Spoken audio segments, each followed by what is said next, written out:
when I was a child being trafficked, if someone had asked me, "Are you okay?"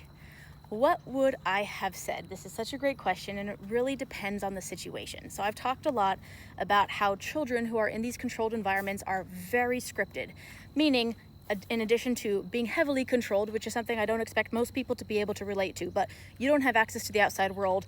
You are heavily scripted when you are let outside, which in our case was only in order to fundraise for this cult.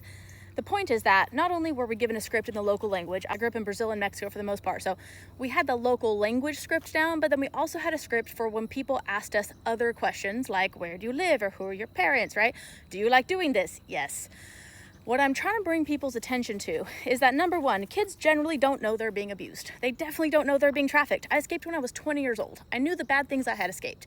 I didn't know it was trafficking until I was 30 years old and I was researching this and finding out ways to get involved. And I was like, oh, that's what it was. A kid does not know they're being trafficked. So please don't expect, if you do have the courage and the awareness to ask a kid if they're okay, which, watch my recent videos, I'm asking people not to do nothing. But if you are able to ask the kid, are you okay? Just realize the kid probably does not understand what's going on. And I'm sorry there's no easy button that helps the adult know what to do.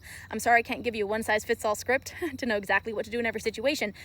I'm bringing people's attention to the facts, to the reality. This is not about the clickbait. This is not just to get views. This is real-world information from lived experience to help people not do nothing, to help people do their part, but also actually be helpful when it comes to protecting children from abuse and trafficking. So it depends, because interesting thing about this question is that it occurred to me a few years ago. During the 4 years that I was in Houston, Texas, from the age of 10 to 14 years old, I was on the streets, I was in restaurants, I was on sidewalks, I was in busy malls and grocery stores and all kinds of public areas just right in front of people. Not one person asked me if I was okay. And you know, I didn't have a script for that. Not one person asked me like, hey, are you okay? So it depends. I probably would have froze up and not known what to do. But I think that the way I responded should have told a normal, healthy adult that I'm not okay. Just the way I'm reacting or not knowing how to react to that question should have been able to tell people a lot. So what I tell people to do in these situations, because it's generally not going to be as obvious as you and I would like it to be, when you see a situation where something seems off, you're going to have some kind of gut instinct that like something's not right here.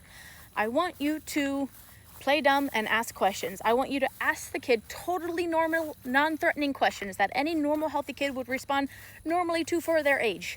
And I want you to monitor their response. I'm not asking you to look for certain words or some hand signal like, no, stop. A kid who's being trafficked is not going to have that type of information for you. I'm asking all of us as adults to be willing to be aware